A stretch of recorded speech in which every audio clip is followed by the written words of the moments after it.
Hello viewers, today I will tell you an inspirational story, and this inspirational story will be very useful in your life also.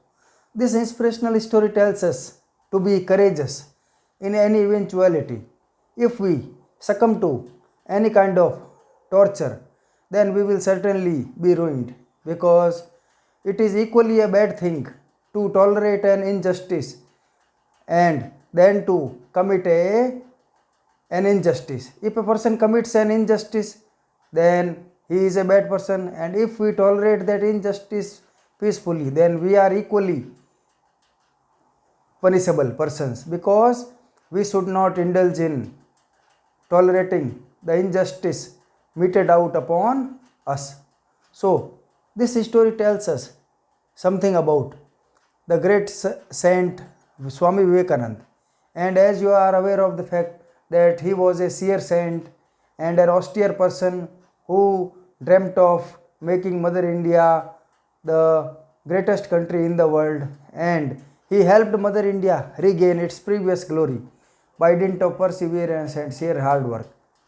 He wanted to spread the message of humanity, and he wanted to tell the people that all the religions in this world convey a same message, and the message is that there must be no discrimination among mankind on ground of race, caste, creed, sect and religion. We must love equally to all the people in this world regardless of their religions. So it so happened that one day Swami Vivekananda was traveling in a train. He had to go somewhere, he was traveling in a train, and in the same coach an Indian lady was also sitting there. She was very poor by her clothing, and her son was also sitting by her.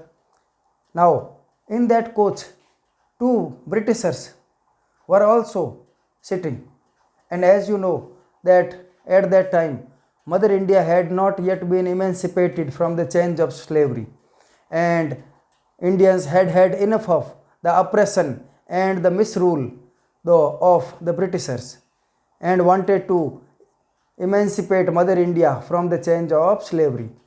So, the frustration was prevalent at that time in Indian culture. Now, it so happened the Britishers started teasing that lady brutally, and they started abusing her in their own language.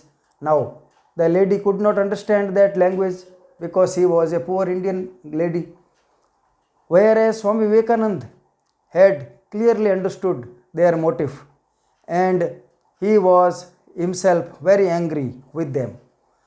The Britishers saw that the lady did not oppose them, so they started abusing her fiercely, and they not only abused her but also started twisting the ears of her child, and they started pulling her hair also. Now, seeing that pitiable condition, Swami Vivekananda could not tolerate that anymore. Suddenly, the lady saw an Indian policeman in that coach. She instantly called that policeman and informed him that she had been brutally molested by those Britishers. Now, the Indian policeman didn't have the courage to face those Britishers, because he was himself an Indian and he was not supposed to tell anything to the Britishers. So he did not do anything and left the place at that very instant.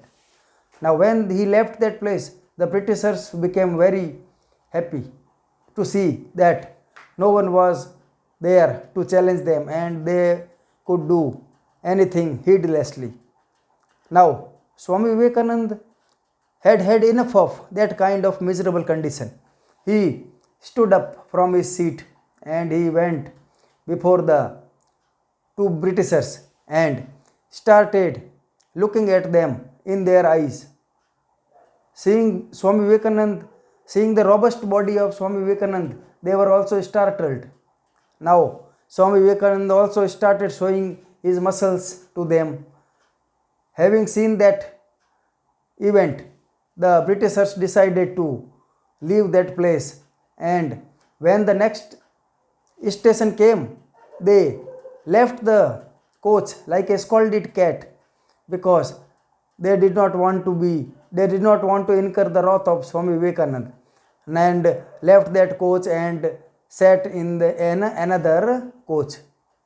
So this story tells us that injustice is a bad thing, but tolerating an injustice is equally bad thing. We must not indulge in tolerating the injustice which is being meted out by someone else. So we must raise a voice against the atrocity and oppression and injustice of others. Otherwise, we will be equally punishable person, because we didn't care a fig for the insult that has been given to us. So this story tells us that we must be courageous enough to face any kind of injustice in our life, and whenever we are in jeopardy, we must not give up hope and we must oppose our enemy fearlessly, because Mahatma Gandhi has rightly said that it is not our duty to tolerate an injustice. We must stand up against it and show resilience. Otherwise, we will be equally responsible for that climatic situation. Thank you.